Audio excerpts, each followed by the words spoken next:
Bonjour, morning brief du 3 décembre 2018. Donc on entame le dernier mois de l'année 2018, une année qui serait positive pour la bourse de Tunis, mais euh, qui a fait une performance nettement inférieure à ce qu'il a été réalisé jusqu'à l'été, disons au mois, la rentrée était très difficile. D'ailleurs, le principal indice de la bourse de Tunis, a perdu plus de 12% depuis sur les 3 derniers mois.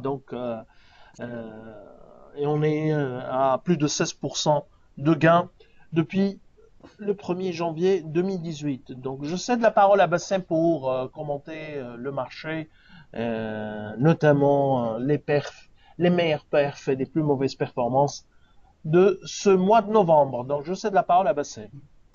Merci Chris, bonjour tout le monde. En fait, là, la semaine était de nouveau négative, mais bon, légèrement moins 0,02. Il y a un volume qui est de 52 millions de dinars, mais il y a des transactions de blocs qu'on a vu sur la Biat et Monoprix. Et côté performance pour la semaine, il y a surtout AMS UADH, donc surtout UADH plus 18,84%. Il y a également les cimenteries de Bizerte, 16,25% après quand même des périodes, 3 semaines difficiles pour le cimentier.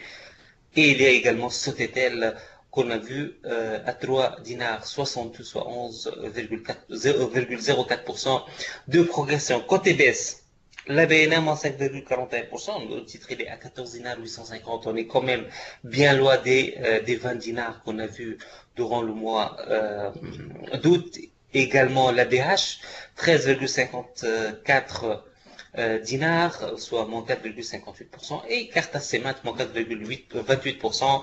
Donc la semaine est très importante pour le cimentier puisque l'ouverture des plis est attendue pour le vendredi prochain. Il y a également Daily Holding. Le titre, il a vraiment glissé, 13,79%, moins 4,16%.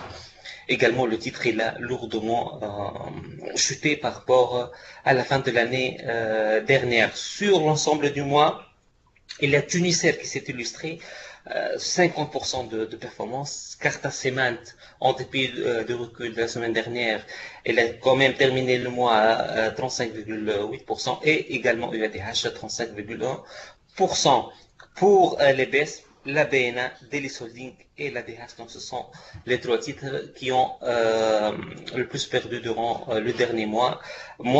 Et ce sont des pertes à deux chiffres, hein, moins 13,4% pour la BNA, moins 11,6% pour Daily Holding et moins 10,6% pour la BH.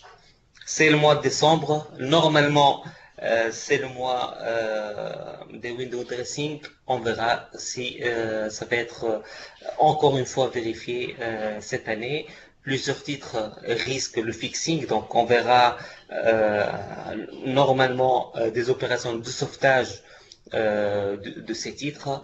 Normalement, c'est un mois dynamique, on verra, historiquement dynamique, on verra si ça va être vérifié également cette année. La parole est à Chris. Merci Bassem. Donc un petit mot sur Tunisair et les syndicats. Alors, ce que demandent les syndicats est curieux, hein, puisque les syndicats de la compagnie aérienne demandent en urgence la mise en application ou la mise en place du plan de restructuration de la part du gouvernement.